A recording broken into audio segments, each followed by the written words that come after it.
Hey, thanks so much for joining us, joining me today for the Sologic webinar on how do I ensure RCA findings lead to actionable outcomes. Today, we're going to talk about solutions and solutions that we identify, solutions that we want to put in place, solutions that we need to put in place.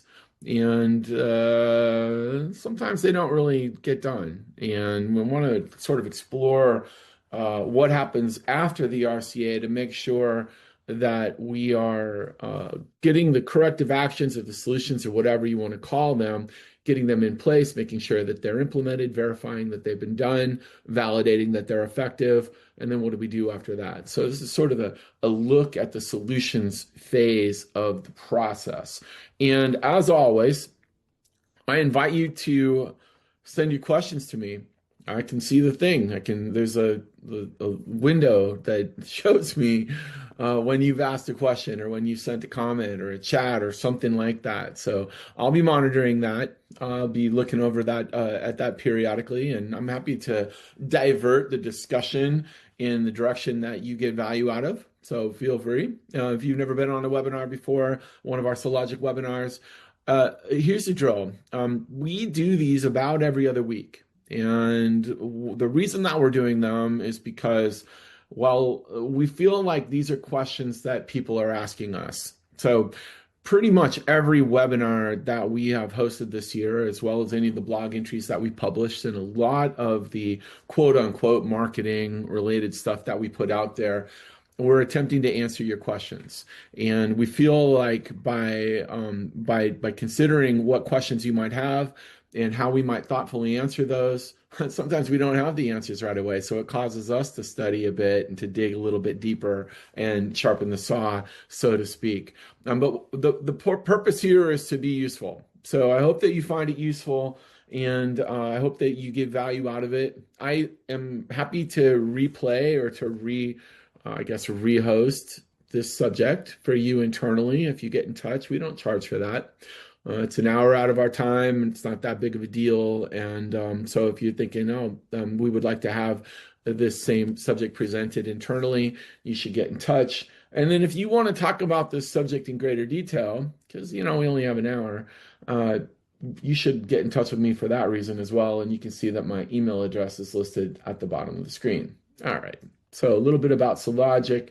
We are a company that focuses on organizational learning, specifically root cause analysis and failure modes effects analysis. But I will say that we've been broadening our scope recently, and we're taking on, higher level consulting projects that are centered around problem solving.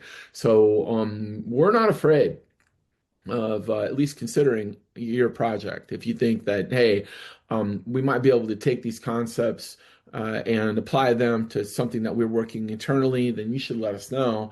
And even if we ultimately don't take the project or you decide to do something different, we're good folks to bounce these ideas off of and to sort of further that process of problem solving. And we're always available to you. We are based in Seattle, Washington. In the United States, and I can say that now with confidence. We are based in Seattle as of August 1st. That's where I live, and that's where the majority of our team lives as well. Although we are spread out around the United States and Canada, we have a presence globally in countries around the world, and we're happy to service and to provide services wherever you happen to be. We work in a ton of different industries. We work in all of these industries. In fact, I was just on with some folks that are servicing offshore oil rigs just 2 days ago. And oh boy, it doesn't matter what the industry is. I think the takeaway here is not to list them all, but to just basically say that number one, there are problems wherever. And that number two, that our method, we work really hard to keep it industry agnostic so that it is applicable regardless of where you work. And then also inside those industries, whichever discipline or focus area, wherever you happen to be, and we do a lot of work in safety. I hesitate to say most of our work is in safety because actually the truth is most of our work is probably in reliability, but it's kind of a foot race between safety and reliability. But we do a ton of work in quality assurance and operations and information security and information technology. Over in Europe, we do work in audit and accounting. I wish we did more in the United States, but I think it has a lot more to do with the way the regulations are set up and compliance in England in specific. But in any case, wherever you find problems, you're going to find Sologic and you're going to find Sologic applicable. And we work hard to make sure that that's the case. Our clients are vast and and numerous and also diverse when you think about the kinds of stuff that these folks produce, you folks produce, and what it is that you do. Well, you're unique. We recognize that, but you're not unique in the fact that you have problems just like everybody else. And because we work with so many of these different awesome companies and with the fantastic folks that make them up, we bring a lot of, I guess, a lot of diversity to our perspective. When you see problems in a lot of different stuff, when you see problems in a lot of different areas, then man, you start to see patterns and you start to see commonalities, but you also appreciate the fact that, hey, one size doesn't always fit all. And I see Russell's on. I see you, buddy. And yes, sir, Sam Adams with the Boston Beer Company is, of course, one of our favorites. They're all our favorites. Is that true? I think it has to be. But the thing about Boston Beer Company, Russell, is well, but what's cool, a lot of you guys don't know this, but if you happen to be teaching in a corporate office and 3:30 rolls around, it's a real pressure to just go ahead and call it a day and go head over to the private tap room and hang out with everybody else. And it doesn't mean you're not working, huh? Doesn't. You can have a beer and work after work. Well, in that sunset of work into the evening. A-okay. And when you have products like Sam Adams, makes it pretty easy. So anyway, we bring a lot of diversity to our problem solving and we try to learn and bring that to everybody else. And that's what makes it a lot of fun. And we also are focused on, I guess, creating a holistic way of solving problems and learning from an organizational level. And if you've been on my webinars before, you know that I've been beating this slide to death, but that's because it's kind of our North Star slide, and it helps me by explaining what it is that we do. It helps me center the specific subject of the webinar into this broader model. So, the idea here is that starting with this green dot on a timeline or a time continuum, this represents the present, and this represents where we are right now. And why I think that's so important is that the present is the only time when we can make decisions to take action. All right, well, so assuming that we want to make the correct decisions and take the correct actions, then how do we do that? Well, one of the ways that we do this is retrospectively looking at what happened before today, what happened before the present, and can we learn from that? And can we incorporate those learnings to make the decisions and the actions that we take more effective in the present? And the other thing that we can do is we can look towards the future to try to see what's coming our way with some degree of precision. Now, the further we get away from right now, the harder it is because there's more possibilities and all of that. There becomes more variation, more opportunities for lots of stuff to happen. But even so, it's valuable to use a set of tools and processes to look ahead to see what might be coming and what we might want to look out for and what we might want to prepare for. And all of that is what we do to try to help everybody make better decisions and manage uncertainty in the present moment. Now, we do that through multiple different, I guess, elements is a good way to put this. Elements or variables or whatever. Ingredients. So we start with people and we incorporate human and organizational performance principles to create an environment that's conducive for a diverse group of individuals to learn from each other and to teach each other. And so ideas and information from this diverse source, you have these different people bringing what they know, almost like a potluck to the event. And then you also, not only are they bringing ideas and information, but their unique perspective in the way that they process information. Every single individual sees the world a little bit differently. And that actually is a point of value because when you add them together, what you end up with is a more complete picture of what's going on. But you can't just have that. You've also got to have some process. And that's one of the first things that we provide is process. With our root cause analysis process or our failure modes effects analysis process or risk assessment processes, these are things that allow us to help these people work and learn better together more efficiently and more effectively. And we need to know how far to push the structure or how not to push the structure, how to attenuate how much structure we apply. So we are looking at having a complete process that we are able to push and pull as is needed in whatever learning event we happen to be facilitating. And our focus is going to be here mostly on process today. We're going to be looking at specifically the process of solutions. Well, we also need to add to that the ability to identify local ideas and then scale those globally. Actually, I should probably push the focus between these two because we're going to be working amongst these two elements. And then we need a way of sharing what we've learned with others. We need a way of storing what we've learned so that it's available to the future. And then also identifying patterns and crunching the data and trying to identify all the different stuff so we can wring every last value out of the learning that's possible. And so this is what we do. And this is the way that I think about what we do, the way I characterize what we do when people ask, what is it that Sologic does and how do we add value? Well, we do it by doing this. And ultimately, it all comes back around to this present moment. Our mission statement is literally to help people manage uncertainty with confidence.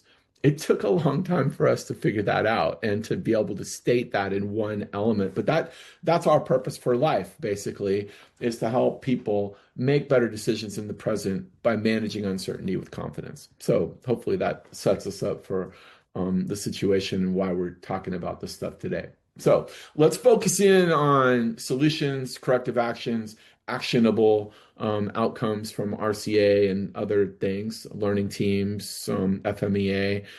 I do like to sort of broaden it up and out away from simply RCA, even though that's what we know are known for. It's probably why you know about us, but you got to think about RCA as being one form of organizational learning or structured problem solving. So what we're talking about here is how we manage the outcomes of whatever it happens to be, whatever the format happens to be, and then also whether it's Sologic or not. You know, maybe you're somebody that uses or is more comfortable with a different form of root cause analysis. Well, it doesn't matter, right? Because you're going to still come up with solutions. And so this conversation applies regardless. It's sort of agnostic to whatever process you happen to be doing. And so listen, we don't do RCA just for pretty charts. We do it to learn and ultimately to reduce risk. And we need to prevent recurrence as much as possible. I know that there's the truth is that no exact event actually recurs, similar events. So I guess that's what we mean by recurrence. We want to prevent recurrence of similar events, improve reliability, protect people and reputation, et cetera, et cetera, et cetera. And but it all kind of culminates around this idea that if we're learning and then not taking action, then we've wasted our investment in learning. Because what did we do? What did we get out of it? And I mean, we hear this story pretty frequently, and I think that's why it's something that is of value to most of the folks that we work with, and hopefully everybody that's on the webinar today. How do we make sure that we're coming up with things that we're actually going to get done? And how do we get done the things that we come up with? And that is the focus. I do have a couple of stories I can share with you. So earlier in my career, one of the first investigations that I was asked to lead was a potential SIF event and then also some pretty significant damage to some expensive equipment. So these folks are they were using, I'll give you the story. Let me see how far back to go because we don't have all day. We got a Friday for crying out loud, so we need to get to it. But so here they are pulling residual fluorine gas off of a process. I can't remember exactly what they were making, but they were making a specialty chemical, I believe, that would be used to treat carpeting so that stains don't stick to the carpeting. Hmm? So, in any case, they're using fluorine gas as a part of that. Fluorine is no fun, nobody's friend. And so what's going on here is they're pulling a vacuum off of the process, and the vacuum pump is, well, I don't know, it's I guess all fans are vacuum pumps, or could be, depending on what side of the fan you're looking at. It's a fancy fan, and it pulls a vacuum and it pulls that fluorine gas. But what it does is it pulls it through a couple of scrubbers. There's a primary scrubber so that reacts that fluorine gas with with other chemicals that cause it to neutralize. And that primary scrubber number one would take it down to 95%. It would get rid of 95%, but that's still not enough. And so then it would go through a secondary scrubber that will take it down to some 99.99% free of fluorine. So by the time it actually reaches the vacuum pump, there's very little, if any, residual fluorine gas left. And then on the other side of the exhaust of the pump is just exhaust to stack. So it's going to put whatever's left up into the air, but it's okay at that point. Well, this vacuum pump exploded, and it exploded in a catastrophic way. And it was near where people were expected to take samples of the scrubbing solution, part of the fluid that's part of the secondary scrubber, and very well, and close to a doorway, close to a walkway. And it very well, if someone happened to have been walking by, they easily could have been hurt or killed. So it's a big deal. And so, as we're going through the root cause analysis, we realized that it was a very interesting thing where the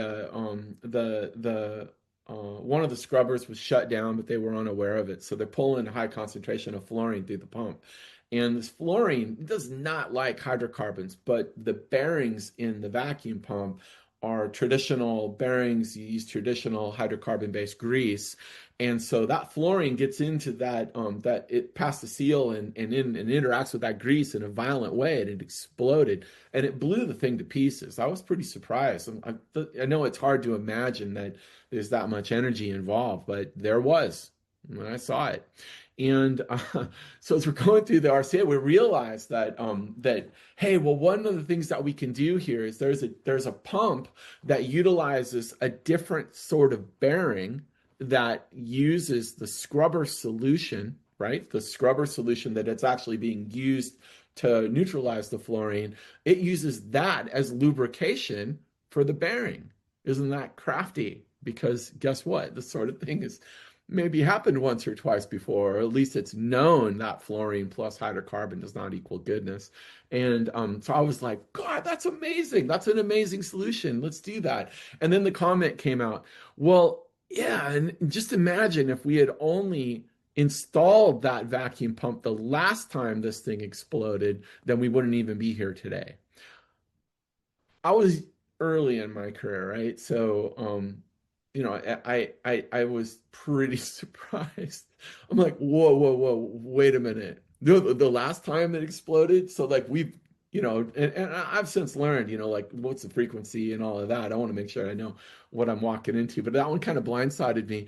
And so I find that sort of thing to be that's it, kind of what we want to avoid. I got other stories too. There's a million other examples. There's an injury story. I've already taken enough time with this last one though, but it kind of gets you an idea of, we got to do something we got to do something when we have spent the time investing in learning. And if we don't do something, then it results in a recurrence or a similar event. And we don't want that to happen. Right. So in any case, for those not familiar with our method of RCA, we start out with gathering data and evidence. We then write a problem statement. After that, we analyze the causes. Then we identify solutions. That's where we're going to focus today. and then we report out on our findings. So I just wanted to kind of set us into the area of focus, which is a step 4, generate solutions, but more on the implement side. Okay. So where do solutions come from?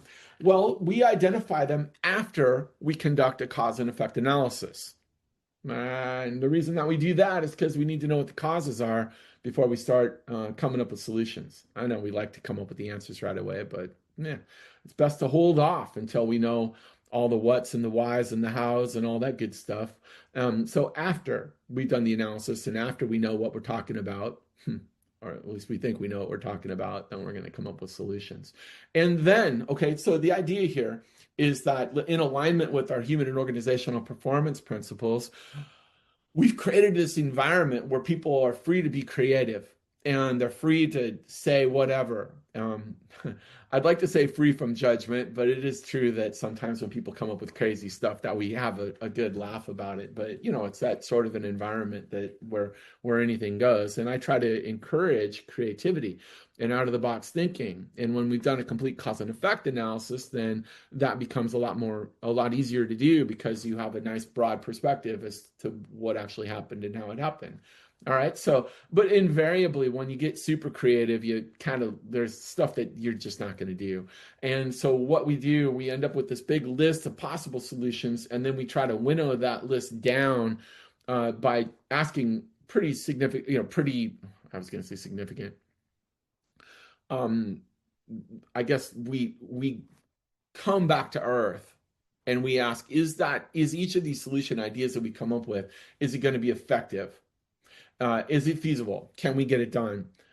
Is the ROI positive? And then also, does it cause other problems that we can't deal with or that we can't overcome? And these criteria are very important because they kind of separate the stuff that was fun and creative, but it may not be stuff that we put forward to leadership, right? So there's a process that we go through to identify what we're going to do.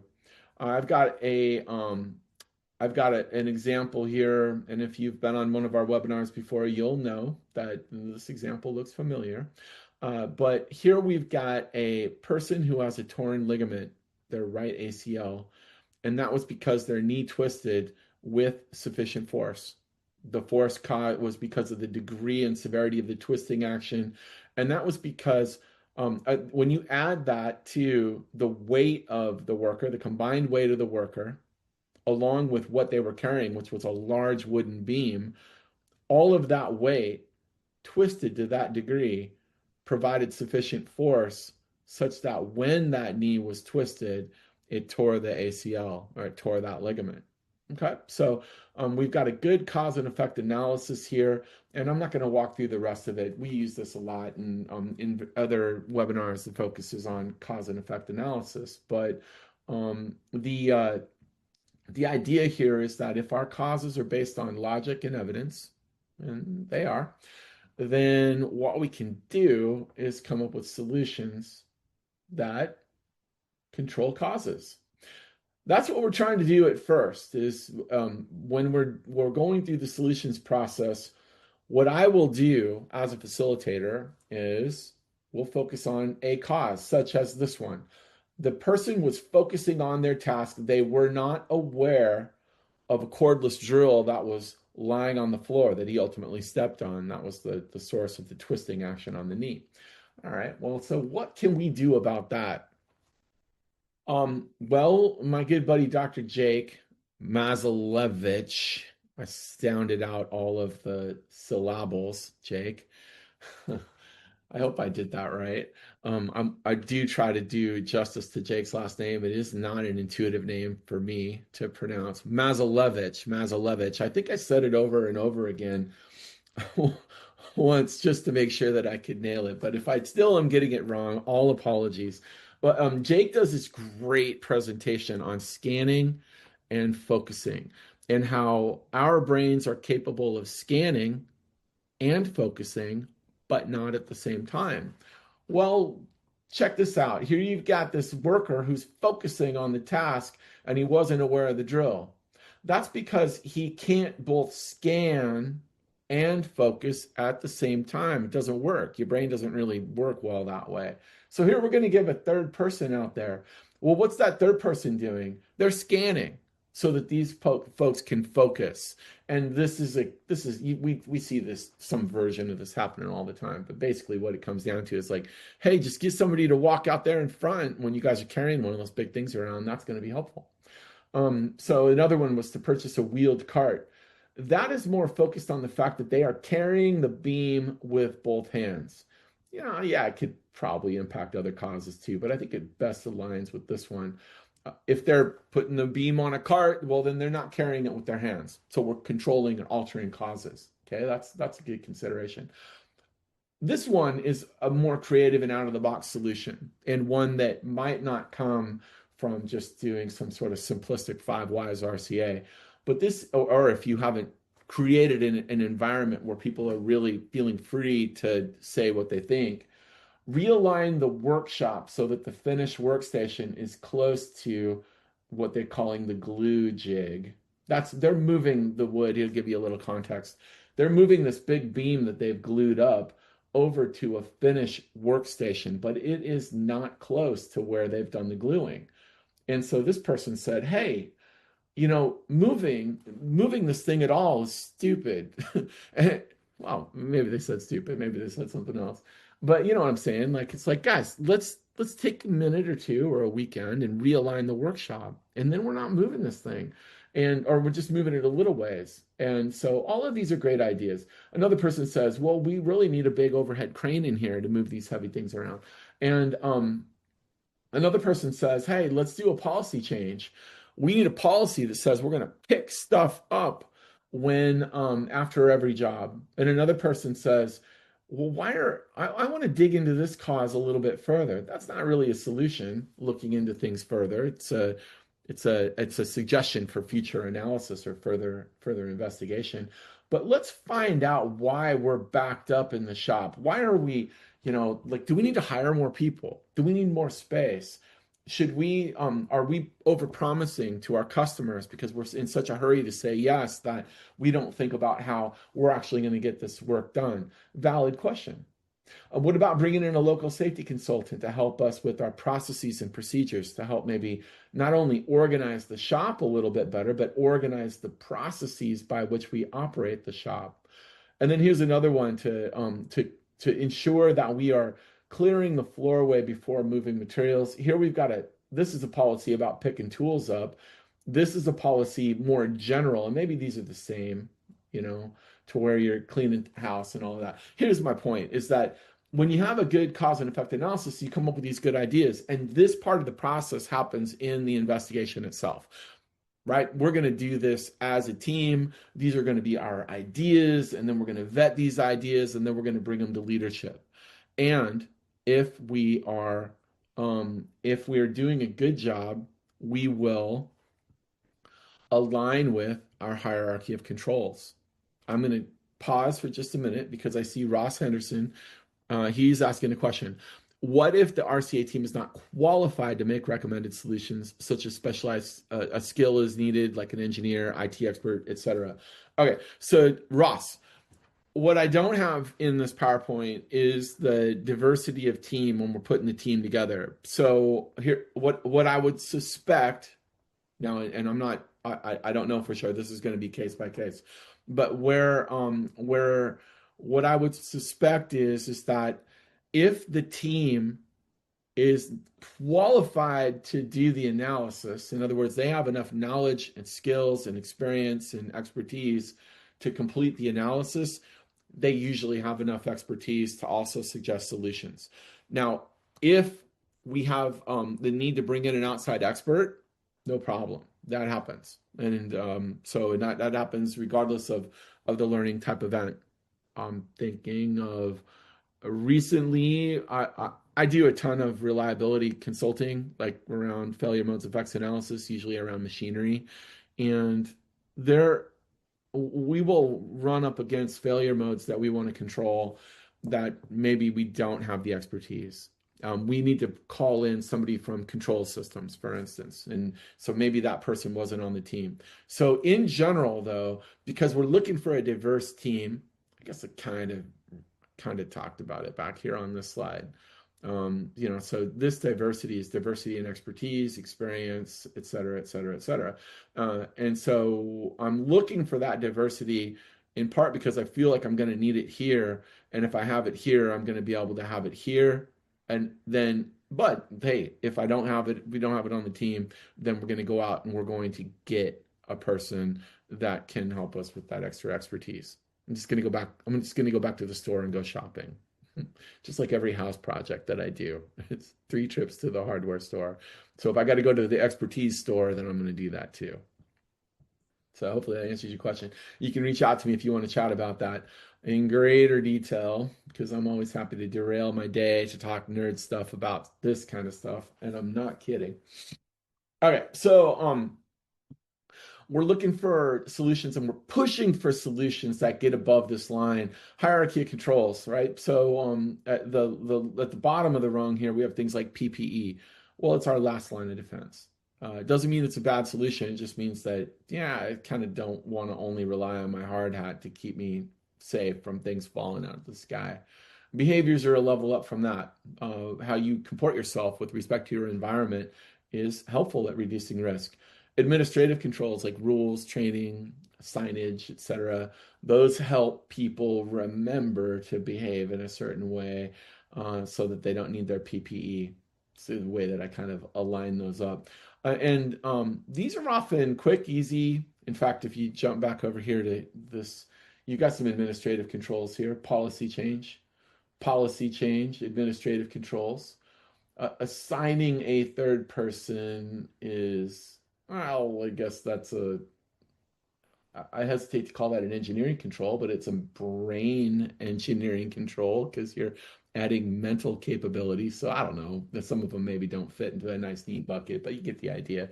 Engineering controls, that's where we are literally designing the risk out of the system or designing a lower risk system. Substitution is when we substitute one thing for another, such as carrying the beam. We're going to substitute that with a wheeled cart, or we're going to eliminate the need to move the beam across the shop by realigning the shop. These are higher quality, higher level solutions because they reduce risk. Last webinar, we talked a bit about risk.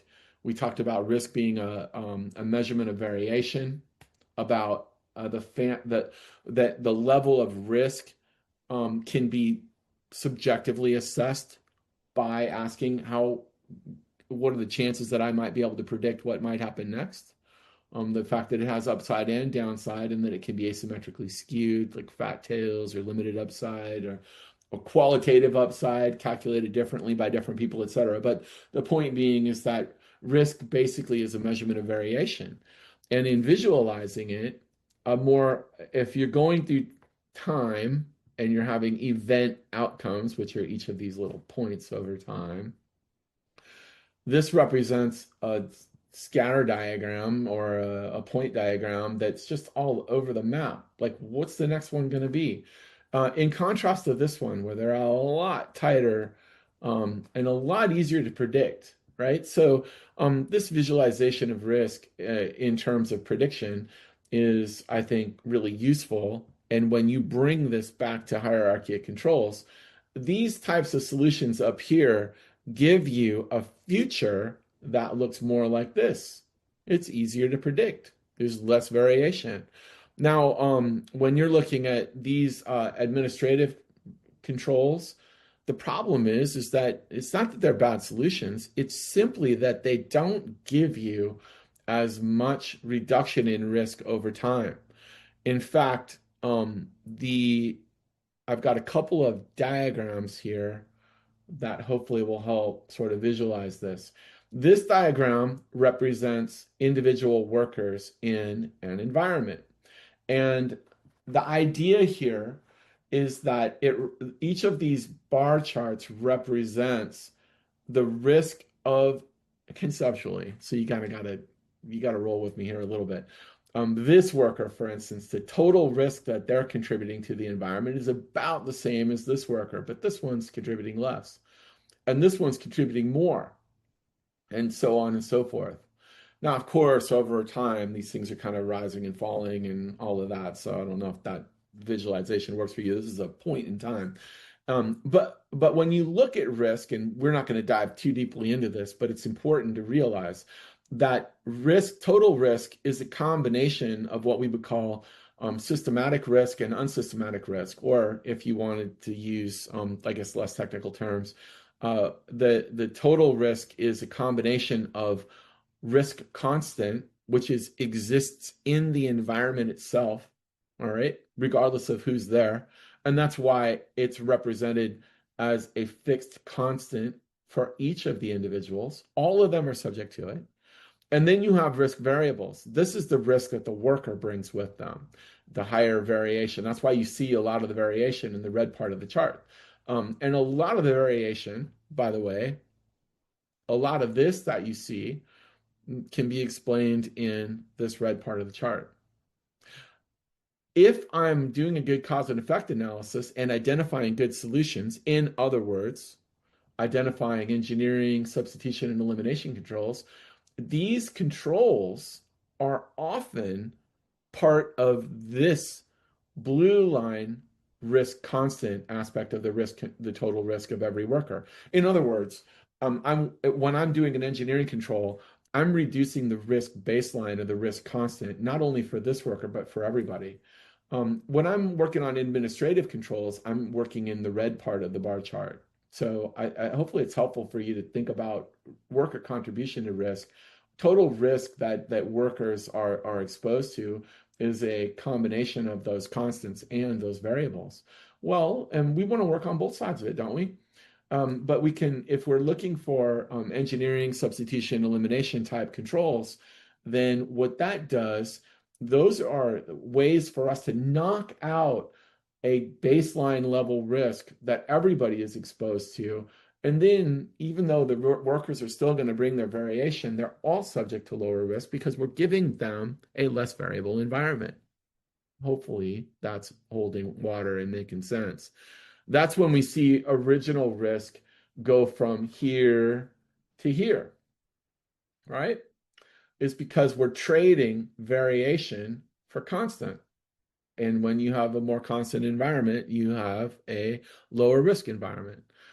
Here's another example. There's a few different ways of visualizing this. But if we're only focusing on administrative controls or behaviors, we will reduce risk. Risk in this case is represented as a pendulum. So administrative controls, behavior controls, etc., do allow us to reduce risk. But we've got to keep pushing. We've got to keep holding that pendulum back at that lower risk level. And the second that we let go, it swings back to its original risk baseline. Whereas engineering controls, substitution controls, it's more focused on shifting that pivot point to a new lower risk baseline. Right? So a few different ways of thinking about this. And here's the thing, why I'm talking about this and why I'm doing this little deep dive into risk is that, guys, folks, people of all whatever you happen to be, I told you originally that we're trying to help people manage uncertainty with confidence in this present moment. We're trying to allow people to have better outcomes, better futures, and to make better decisions, to take better actions. Well, we do that. You can basically boil all of that down by going from something that looks like this to something that looks like this. And you're doing that in root cause analysis or in failure modes effects analysis by the hierarchy of controls is a very nice model for helping us identify that. Because when we are doing a good job at this, we're seeing things go from this to this. We're seeing things go from this to that. We're seeing things go from this to that. And when we don't replace the vacuum pump, when we don't put the solutions in place, then we've done all the learning. We've done all the learning and we don't get anything as a benefit from it. And that's kind of what I'm getting at here. That's why I think this is so important, right? So, but now maybe what we can do here is shift the conversation a little bit and talk about why we don't implement. It's not the whole universe of reasons why, but it's what I came up with in putting the webinar together. So it's too hard, costs too much. All right. The problem seems to have resolved itself. It seems to have gone away. So, all right, problem's gone. I don't see it. We fixed it, right? So I guess it's gone. We don't need to do anything else. Our sense of urgency fades over time. Like the right now part of it, it's like, man, we got to hurry up and get that done. We got to get that done. Wait 2 weeks, you'll have forgotten about it, right? So that sense of urgency goes down. Competing priorities, like that's certainly something that's very real. Every professional person that I know comes up against, I got to do this, I got to do that, I got to do this, I got to do that. We're all too freaking busy. And so, uh, and other reasons too, you guys can probably start filling out all the other bullet points that I missed, but you get the idea. Um, so, and then Ross has sent me a follow-up. So I want to take just a pause and acknowledge this because I think it's important and it's a good time for us to talk about this. So his original question was, what if the RCA team is not qualified to make recommended solutions, such as a specialized skill is needed or et cetera? And then he says that the purpose for the question is he feels like there's an expectation that the RCA leader should be able to come up with the magic bullet um, uh, and do a better job maybe of setting expectations. Let me just sort of let that marinate for a second. Um, Michelle, who I referenced earlier, who's normally on these calls, she's not on the call today, and I miss her because publicly I would tell her that the reason that I'm having a hard time with the question is because she had me scheduled on a call at 11 p.m. last night from 11 to midnight. I'm a morning guy. Like 4 a.m. is fine with me. 11 p.m. I'm gonna give her a little crap about that. I'm grateful for the opportunity to do the work. Don't get me wrong. So anyway, Ross, let me see if I could get my brain fog to like if I could cut through it to answer your question.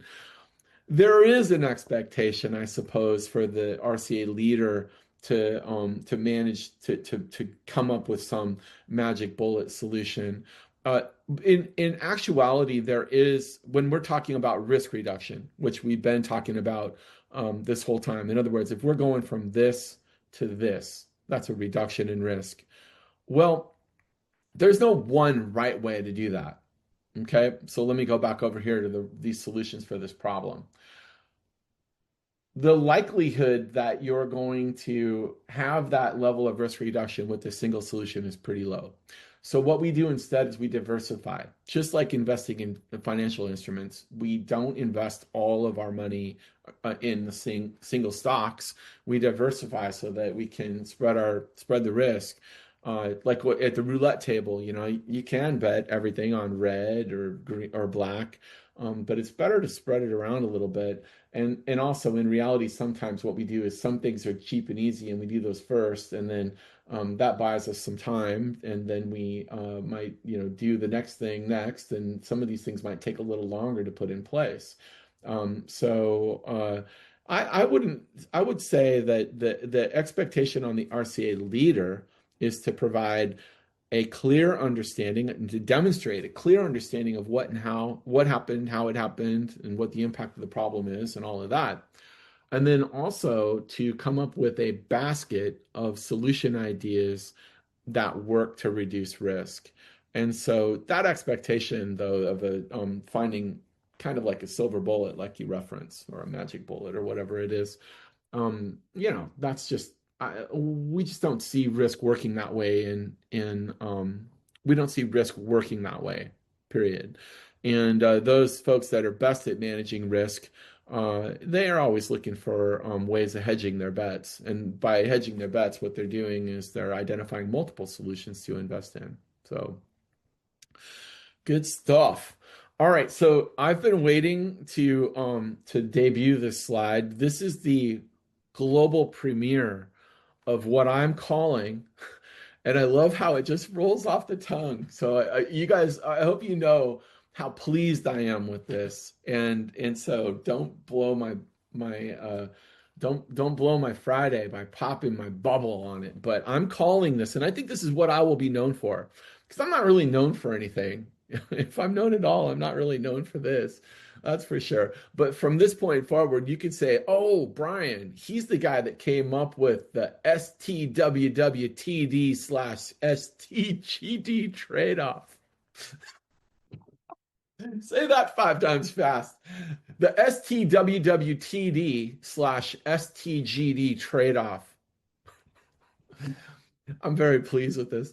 I bounced this off Kathy beforehand, and she just looked at me, her jaw dropped. She was like, "You seriously going to do that?" And I was like, "Yes, I'm seriously going to do it." So now, check it out. I seriously did it. And so, what is it, and why is it so brilliant?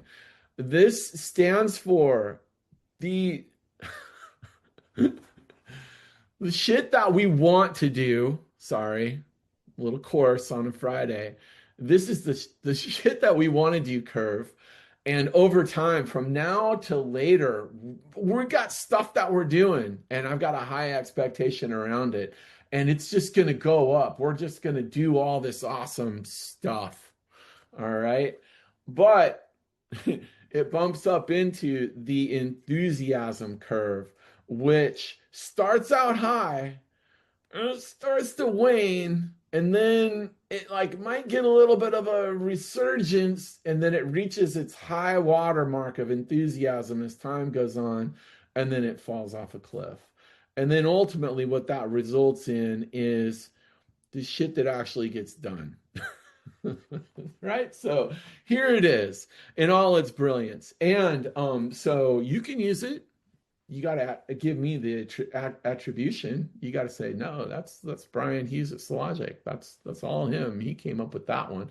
So just like a little like 9 size font, 9 point font down at the bottom in italics, right? So that's all I'm saying. And maybe a thank you beer sometime if you see me at a conference. Anyway, my point is I'm having a good time with this, and so hopefully you grant me a little bit of grace around that. but the expectations are high, and then it's like, life just sort of runs into you, and that's what happened with those guys in the vacuum pump. They're good folks. They're smart folks, and they're just dealing with life, and dealing with reality. And it was a good idea to replace those vacuum pumps. And they had like 6 of them in a row, and it made sense. And they just didn't get to it. It just didn't happen. And so the enthusiasm was high until it wasn't, and the expectations were high. And then reality came, and it just didn't happen. But this is what the battle is, guys. This is what the battle is. So the enthusiasm is high, but new problems emerge. If you're dealing in a risk emergent environment, they're just going to come at you. And then these old issues reappear because the fixes don't stick. And this is this classic cycle. And that's the thing that we're trying to overcome. So what can we do about it? And I'm going to sort of look towards this third phase of the webinar. I just realized I said third phase. Well, what was the first phase? I guess the introduction. Second phase, presentation of the problem. Third phase, what are we going to do about it? Okay. So we're going to build a culture of follow through. We need to make a stronger case to leadership that this is what needs to get done, because what gets done is what leaders want to get done. That's when they are focused and prioritized. They're the ones that set priorities. And they ultimately, their buy-in and their expectation and what they ask about is helping people sort of drive through the fog of all the stuff that's expected of them, because frankly, all of us have too much on our plate. And then also, we need to make sure that our solutions are practical and valuable. All of these sort of work together to help us make sure that we're getting things done. So what's this culture of follow through? This is actually, I guess, a concept. I don't know. It's not a new concept, but we're presenting it in maybe a new way. I'm putting together a 4-hour overview, or I guess a 4-hour program development session for a client over in the Netherlands. It's going to happen in the first part of September. And this concept of, hey, one of the things that you need to do is build a culture of follow through, celebrate solution implementation, not just cause and effect analysis. It's like, hey, did you get that RCA done? Yep. Check the box and move on. Nope. We got to do the solutions. That's when we're going to really celebrate. If we have a good set of metrics in place, if we're following good processes, and we're going to get our solutions done, make solution tracking part of our operational routines. We need to make sure that it's part of our day is solving the problems that happened last week or last month, not just working the things that are in our inbox or in our face right here and right now, and making sure that we're reviewing open actions in team and leadership meetings. And then also, and I can't stress this enough, sharing success stories to reinforce value. I think that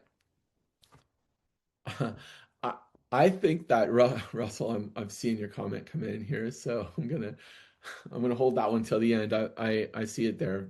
Keep throwing me off my game here, dude. Um, sharing success stories. Let me get back to that. One of the things that I think is psychologically true is that we learn better from our successes. Like, man, and everybody likes to have their good work recognized and reinforced. We need to do that. And we're reinforcing success stories when we're doing that. In order to get those future kudos, you got to get it done. You've got to make it a priority. It's got to be part of it. And plus, it's pretty cool to just basically tell somebody that they did a good job when they did a good job, when they provided good value to you. I just think that helps your cells reinvigorate themselves, right? Helps because you know that you're doing the right thing. So it's good stuff there. Um, Talking about leadership buy-in, this was one of the subjects of our webinar and also a blog entry I published a couple days ago about return on investment. Uh, Leaders are going to invest in what gives them value. So we need to involve them early in the process to make sure that they're bought in, to make sure that they understand what the value is, because if they see the value, then they are going to drive it. They allocate resources, they clear roadblocks, they make it happen. And when they clearly see the value and what their role is in this early on, and this is the message that leaders hear from us when we do our managers overviews, is that, listen, you might not be the one that's out there investigating. You might not be the one that's out there doing. You might not be participating in investigation teams. You are going to be the primary beneficiary of the information and the suggestions that come from those RCA teams. And then what your job is at that point is to bless it, is to give it the money that they need. Give them the money and the time and the resources that they need to actually reduce the risk. Recognize that when you invest, when you're committing budget to go from something that looks like this to something that looks like this, that is a real investment, a real return. When you are going from something that looks like this to going from something that looks like this, that's what you're buying, is that reduction in systematic risk. Okay, so leadership buying in is extremely important, and then not getting cheap. I guess there's no other way to say it. It's like, don't go cheap on the important stuff. You know what? You say you want to you want to do the Ironman over in Hawaii, all right? And then you go buy yourself a bike from Walmart. It's not gonna work. All right, yeah, you save some money and maybe a lot of money, but it's just not going to get you what you need. Not anything against Walmart bikes. Those get you out, they get you on the beach, they get you down the pathway. I love a bicycle for those purposes. But if I'm running the Ironman, you gotta have to put me on something a little better. Okay. Give them what they need in order to be successful, and then they will. We want to tie solutions to organizational priorities. These are our priorities. One of our priorities is to learn and improve. And so putting that in the goals, putting that in the budget, and then also this is up and down the org chart. Understanding what ROI means, using ROI language to discuss, even when it's not something that's easily counted. And I'm not going to go back and rehash the whole webinar I did last time, but we talk about that, about ROI on qualitative things, not just quantitative things. These are ways of getting people involved and keeping them involved. And then being sure that we share wins. We talked about that. Building a knowledge base.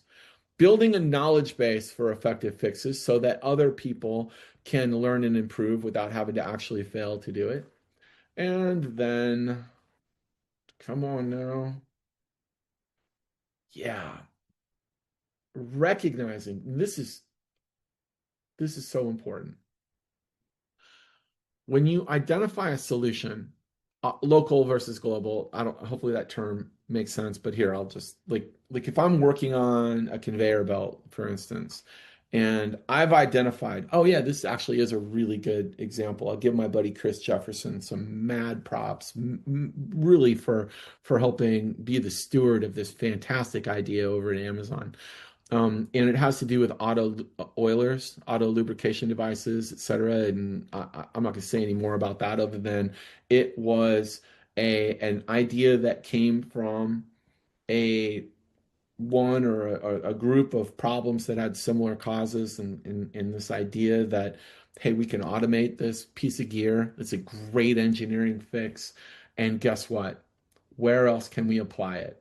And it turns out that it can be applied in a gajillion different places. All right. This one idea can be applied globally across the network of the fleet, of actually even beyond the fleet itself of individual pieces of machinery to other things. So globally applicable. And this is a great way for us to make sure that we are, well, I guess if we work our way back through the slides, that we're proving return on investment, that this small investment in learning yields a massive investment in improvement and reduction in risk. All right.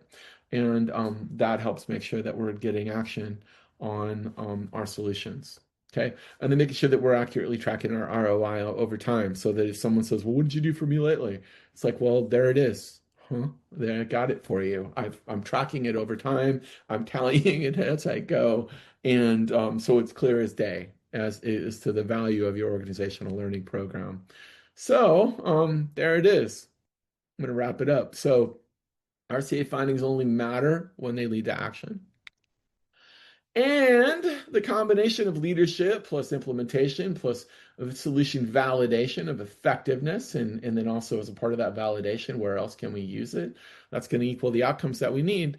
And so that ultimately is, well, at least in 1 hour, and what I can do in prep for this particular webinar on this Friday, how I recommend you ensure RCA findings lead to actionable outcomes. And so I hope that you got value out of this. I'll chill here for a minute, make sure that that I've answered your questions and all of that. But I want to thank you. Here's what's going to happen next. There's a recording, and I'm going to save it. It'll save itself in an hour or so. We post all of our webinar recordings on our site, so it'll be in the webinar recording section. And then I will write a blog entry on this. That's my, it's not, it takes, many hours to pull that together. These are long form blog entries, more like white papers. But at the end of the day, what we're trying to do, like I said at the very beginning, the purpose is, this is a question that a lot of people have, and we want to be able to answer it for you. So hopefully I've been able to help clear it up a little bit. And in case you forgot, my favorite part of the webinar is, of course, the curve that I introduced to you, and that's what I'm going to leave you with. And this is going to be the thing that the video closes out with. All right, so I'm so pleased with this. I hope you guys all have a great day. And with that, I think we'll go ahead and call it a day. Have a good weekend.